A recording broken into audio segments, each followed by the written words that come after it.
আপনারা যদি আপনাদের ভোটারদের কাছে, আপনাদের কনস্টিটিউয়েন্সিতে যারা আপনাদেরকে ভোট দিয়ে জয়ী করেছেন, তাদের কাছে মুখ দেখাতে চান, আবার এলাকায় ফিরে গিয়ে তাদের সামনে বুক ফুলিয়ে মাথা উঁচু করে কথা বলতে চান, তাহলে অবশ্যই ফ্যাসিবাদের সর্বশেষ যেই চিহ্ন এবং সর্বশেষ যেই প্রতীক এই রাষ্ট্রপতি চুপ্পু এখানে আছে, তাকে আপনাদেরকে অপসারণ করতে হবে।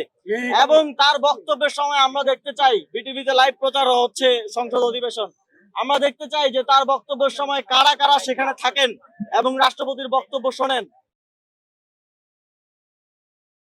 দীর্ঘ ফ্যাসিবাদী শাসনের পর দীর্ঘ 3টি নির্বাচন কারচুপির মাধ্যমে ক্ষমতা কুক্ষিগত করে রাখা ফ্যাসিস্ট হাসিনার পতনের পর বাংলাদেশে একটি গণতান্ত্রিক নির্বাচনের মধ্য দিয়ে একটি গণতান্ত্রিক সরকার এবং গণতান্ত্রিক সংসদের আজকে প্রথম অধিবেশনের দিন।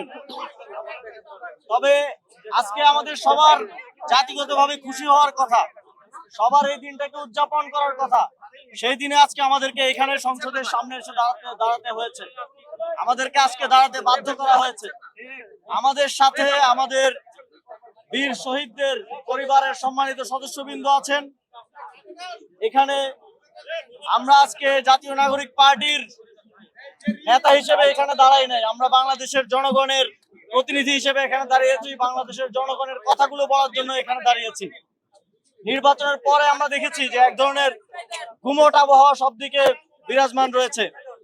যারা সোশ্যাল মিডিয়ায় লিখতেন, রাজনীতি সচেতন যারা বিভিন্ন বিষয়ে কথা বলতেন, 5ই আগস্টের পরে আমরা দেখেছি যে যারা বাক স্বাধীনতার সর্বোচ্চ ব্যবহার করেছেন, তারা এবারে নির্বাচনের পরে এক ধরনের ভয়ের মধ্যে আছেন যে লিখলে আবার কি জানি হয়।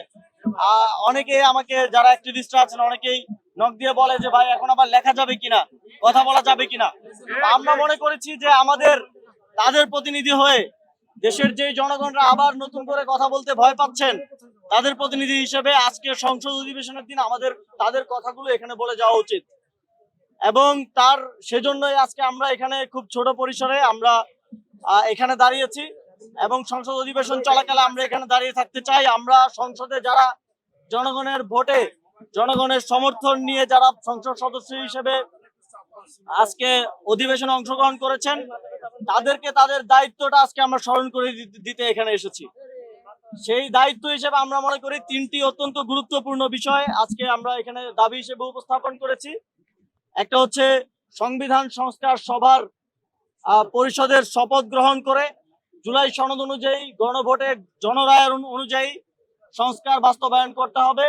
এবং আমাদের দ্বিতীয় দাবি হচ্ছে, আপনারা জানেন যে জুলাই গণঅভ্যুত্থানে আমাদের প্রায় 1400 সহযোদ্ধা শহীদ হয়েছেন, প্রায় 30 সহস্রাধিক সহযোদ্ধা আহত হয়েছেন, কেউ হাত হারিয়েছেন, পা হারিয়েছেন। তাদের পরিবার এবং তারা অত্যন্ত দুর্বিষহ জীবন যাপন করছেন বিগত 1.5 বছর ধরে। আমরা চাই অতি দ্রুত সময়ের মধ্যে এই শহীদ এবং আহত করার পেছনে যারা দায়ী, তাদের বিচার বাস্তবায়ন করতে হবে। আমরা এই 5ই আগস্টের পরে এবং এই নির্বাচনের পরে দেখেছি যে বিভিন্ন স্থানে চিহ্নিত ফ্যাসিবাদীদেরকে জামিন দেওয়া হচ্ছে। আমরা দেখেছি যে আমাদের যে আইসিটি ট্রাইব্যুনালের যে বিচার কার্যক্রম, সেটার প্রতি জনগণের এক ধরনের আস্থার সংকট তৈরি করা হয়েছে। আমরা এই বিষয়গুলোতে আবারও শহীদ পরিবারদের এবং শহীদদের প্রতি ইনসাফ কায়েম করার জন্য এই বিষয়গুলোতে সরকার যেন সদিচ্ছা প্রকাশ করে এবং যারা সংসদে আমাদের প্রতিনিধিরা আছেন তারা যেন সোচ্চার থাকেন, সেই দাবি এখান থেকে জানাচ্ছি। আমরা জুলাই গণঅভ্যুত্থানের পর থেকেই আমরা আমাদের এক দফা দাবিতেই বলেছিলাম যে শেখ হাসিনার পতন এবং ফ্যাসিবাদী ব্যবস্থার বিলোপ, কিন্তু সেই ব্যবস্থার বিলোপ আমরা নানা সময় নানা বাস্তবতার কারণে সম্পূর্ণরূপে করে উঠতে পারি নাই। এবং আমরা দেখেছি যে 5ই আগস্টের পর থেকেই ফ্যাসিবাদী ব্যবস্থার যেই শেখ হাসিনার যেই রেখে যাওয়া রাষ্ট্রপতি, তাকে অপসারণের দাবি বিভিন্ন ভাবে বিভিন্ন নাগরিকদের প্ল্যাটফর্ম থেকে উঠে এসেছে। সে সময় আপনারা সংবিধানের দোহাই দিয়ে নানা ধরনের সংকট এবং অস্থিতিশীলতার কথা বলে তাকে অপসারণ করতে দেন নাই। আমরা চেষ্টা করেছি, রাজপথে আমাদের সহযোদ্ধারা চেষ্টা করেছেন, সেটা আপনারা হতে দেন নাই। কিন্তু এখন তো কোনো সাংবিধানিক সংকটের কোনো সিচুয়েশন নাই। এখন সংসদ বসেছে, সংসদ লিগেলি এই রাষ্ট্রপতিকে অভিশংসন করতে পারে। এবং আমরা জানি যে এই সংসদে যারা আছেন, আমরা বিশ্বাস করি যে তিনি বিএনপির হন, জামাতের হন, এনসিপির হন কিংবা অন্য যে কোনো দলের হন, জুলাই গণঅভ্যুত্থানে তাদের গুরুত্বপূর্ণ অবদান আছে। তারা রাজপথে ছিলেন, তারা এই গণঅভ্যুত্থানে নানাভাবে সহযোগিতা করেছেন। যারা সংসদে আছেন তাদের অনেকেই শেখ হাসিনার ফ্যাসিবাদী সরকারের নির্যাতন জুলুমের শিকার হয়ে কারাগারে ছিলেন, অনেকেই নির্বাসনে ছিলেন, দেশের বাইরে ছিলেন। আমরা বিশ্বাস করতে চাই যে আপনারা এই গণঅভ্যুত্থানকে ধারণ করেন, যে এই গণঅভ্যুত্থানের ফলে যে শহীদদের আত্মত্যাগ এবং জীবন দানের ফলে আপনারা আজকে সংসদে বসতে পেরেছেন, সেই গণঅভ্যুত্থান, সেই শহীদদের, সেই আহতদেরকে আপনারা ধারণ করেন এবং আপনারা ফ্যাসিবাদের বিপক্ষের শক্তি এবং আপনারা জুলাই গণঅভ্যুত্থানের পক্ষের শক্তি। আমরা আপনাদের কাছে, আপনারা যদি আপনাদের ভোটারদের কাছে, আপনাদের কনস্টিটিউয়েন্সিতে যারা আপনাদেরকে ভোট দিয়ে জয়ী করেছেন, তাদের কাছে মুখ দেখাতে চান, আবার এলাকায় ফিরে গিয়ে তাদের সামনে বুক ফুলিয়ে মাথা উঁচু করে কথা বলতে চান, তাহলে অবশ্যই ফ্যাসিবাদের সর্বশেষ যেই চিহ্ন এবং সর্বশেষ যেই প্রতীক এই রাষ্ট্রপতি চুপ্পু এখানে আছে, তাকে আপনাদেরকে অপসারণ করতে হবে। এবং তার বক্তব্যের সময় আমরা দেখতে চাই, বিটিভিতে লাইভ প্রচার হচ্ছে সংসদ অধিবেশন, আমরা দেখতে চাই যে তার বক্তব্যের সময় কারা কারা সেখানে থাকেন এবং রাষ্ট্রপতির বক্তব্য শোনেন।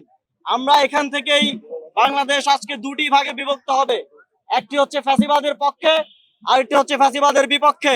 আমরা দেখতে চাই যারা ফ্যাসিবাদের বিপক্ষের শক্তি এই সংসদে আছেন, তারা যেন এই রাষ্ট্রপতিকে বক্তব্য দেওয়ার সুযোগ না দেন, রাষ্ট্রপতিকে বক্তব্য দেওয়ার ক্ষেত্রে বাধা সৃষ্টি করেন এবং তার অভিশংসনের জন্য দাবি তোলেন। আমরা আপনাদের মাধ্যমে দেশবাসীর কাছে এটা পৌঁছে দিতে চাই যে আমরা আজকের এই দিনে রাজনৈতিকভাবে এই দেশের জনগণের প্রতিনিধি হিসেবে আজকে তাদের কথাগুলো এখানে বললাম এবং আমরা সংসদ অধিবেশন শেষ হওয়া পর্যন্ত এখানে অবস্থান করব এবং অপেক্ষা করব। আমরা আহ্বান জানাবো, আরো যারা আসতে চান, আমাদের সাথে যুক্ত হতে চান, আপনারা আসতে পারেন। আমরা দেখতে চাই আজকে সংসদে কারা এই দেশের পক্ষে অবস্থান নেন, কারা ফ্যাসিবাদের বিপক্ষে অবস্থান নেন, কারা জুলাই গণঅভ্যুত্থানের পক্ষে অবস্থান নেন, কারা শেখ হাসিনার বিপক্ষে অবস্থান নেন, এটা আজকে স্পষ্ট হয়ে যাবে।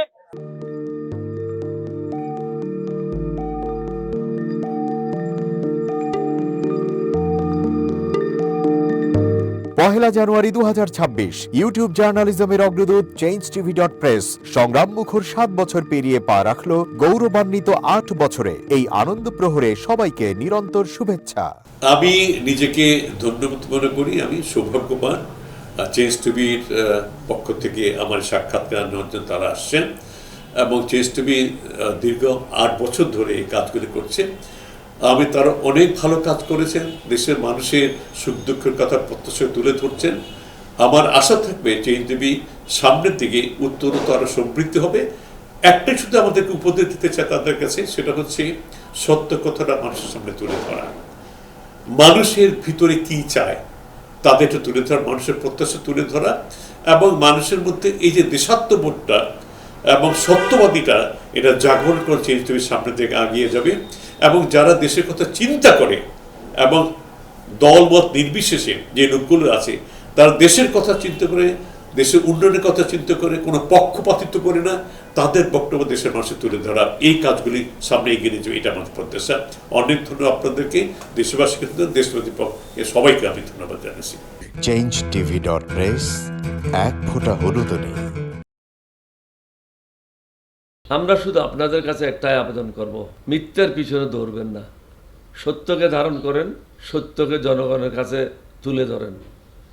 সেটা যতই কঠিন হোক না কেন পিছপা হবেন না, ভয়ের কোনো কারণ নাই। আল্লাহর সাথে থাকেন, আল্লাহ আপনাকে সাহায্য করবে। কোনো মানুষের কাছ থেকে কোনো সাহায্য কামনা করবেন না। ধন্যবাদ। changeTV.press এক ফোঁটা হলুদ নেই। হ্যাঁ, চেঞ্জ টিভি আমি বিশেষ কারণে দেখি সুযোগ পেলে, বিশেষ করে তোমার অনুষ্ঠানটা যখন হয় আগে পরে আমি দেখে থাকি, ভালো লাগে, উপস্থাপনা ভালো, মোটামুটি সব কিছু ভালো। আমি তাদের শুভকামনা করি এবং চেঞ্জ টিভি আমি আশা করি সবসময় নিরপেক্ষ, যেহেতু এই চেঞ্জ টিভিটা সংবাদ প্রচারের একটা মাধ্যম, সুতরাং সঠিক সংবাদটাই চেঞ্জ টিভি প্রচার করবে, এটাই আমার কামনা থাকবে তাদের কাছে। সেই সঙ্গে আমার শুভেচ্ছা থাকবে। changetv.press এক ফোঁটা হলুদও নেই। সুপ্রিয় দর্শক, এই চেঞ্জ টিভি বিগত 7 বছর ধরে খুবই গুরুত্বপূর্ণ ভূমিকা পালন করছে আমিরুল মোমিনিন মানিক। উনি তো এখন বাংলাদেশে একটা ন্যাশনাল ফিগার হয়ে দাঁড়িয়েছেন। তিনি সত্যকে ধারণ করে আছেন, সত্য প্রচার করে, সত্যের প্রকাশ করে, সত্য ধারণ করে তিনি একটা পরিবর্তন আনতে চেয়েছেন এই সমাজে। আমি আশা করি এটাতে অনেকে উদ্বুদ্ধ হয়েছেন এবং এই চেঞ্জ টিভির ভূমিকা অন্যকে অনুসরণ করার জন্য আমি আবেদন জানাবো।